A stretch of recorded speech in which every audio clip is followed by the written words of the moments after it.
Meghan Markle et le prince Harry copient le livre de jeu de la famille royale afin de remanier leur image de division, selon un expert royal. Le docteur Laura Clancy, maître de conférences en médias à l'université de Lancaster, spécialisée dans la monarchie britannique contemporaine, a déclaré que la représentation négative de Meghan Markle et du prince Harry était assez intégrée.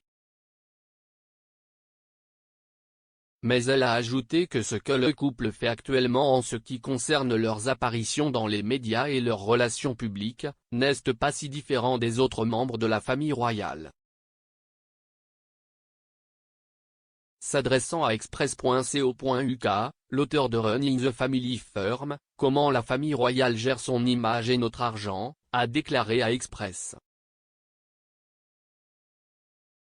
Co.uk, le récit qui les entoure est assez intéressant car, à bien des égards, ce que Harry et Meghan font n'est pas si différent de ce que font les membres de la famille royale. Donc, ils ont des relations publiques, bien sûr, les membres de la famille royale ont également des relations publiques.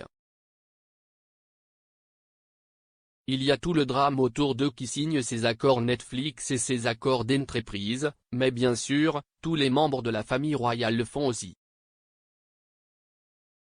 Ce n'est pas comme s'ils faisaient quelque chose de différent, c'est juste qu'ils sont perçus très différemment. Je pense que cela fait longtemps que ce récit divise autour de Harry et Meghan. Je pense que remanier cette image maintenant demandera beaucoup de travail. C'est assez intégré, mais cela ne veut pas dire que ce n'est pas possible.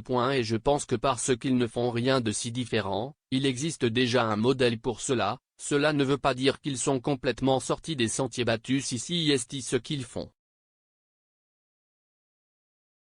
Le duc et la duchesse de Sussex ont déménagé en Californie en janvier 2020, 2 mois seulement avant d'annoncer qu'ils se retireraient de leurs fonctions royales en mars. Depuis leur déménagement aux États-Unis, Harry n'est retourné sur le sol britannique qu'à 2 reprises, et aucune fois avec sa femme et ses enfants. Le couple a signé un accord pluriannuel avec Netflix pour réaliser des séries télévisées, des films et des émissions pour enfants pour la plateforme de streaming.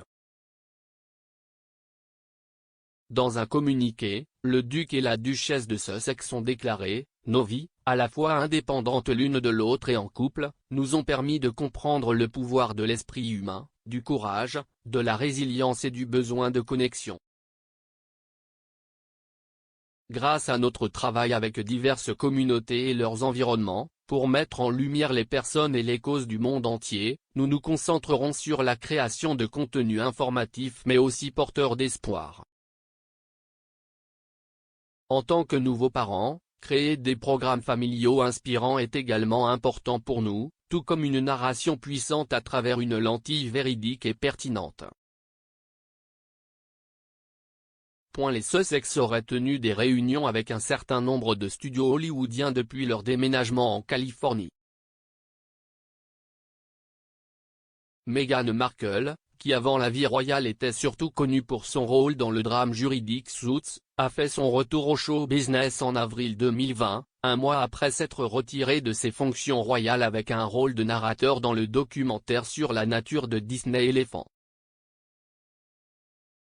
La duchesse a récemment suscité la controverse après son apparition dans le talk-show American Ellen, où elle a été filmée en train de faire une série de farces avec l'animatrice Ellen DeGeneres, et a parlé de la vie en Californie avec le prince Harry. Pendant ce temps, les relations de la famille royale avec les médias ont fait l'objet d'un examen minutieux ces dernières semaines, après la diffusion du documentaire incendiaire en 2 parties de la BBC The Prince and the Press.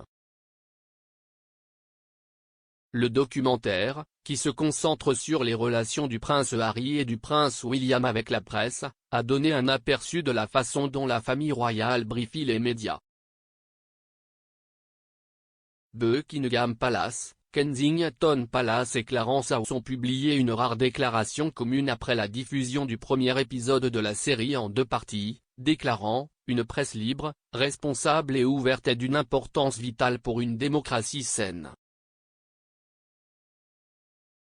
Cependant, trop souvent, ce sont des affirmations exagérées et infondées de sources anonymes qui sont présentées comme des faits et il est décevant que quiconque, y compris la BBC, leur donne de la crédibilité.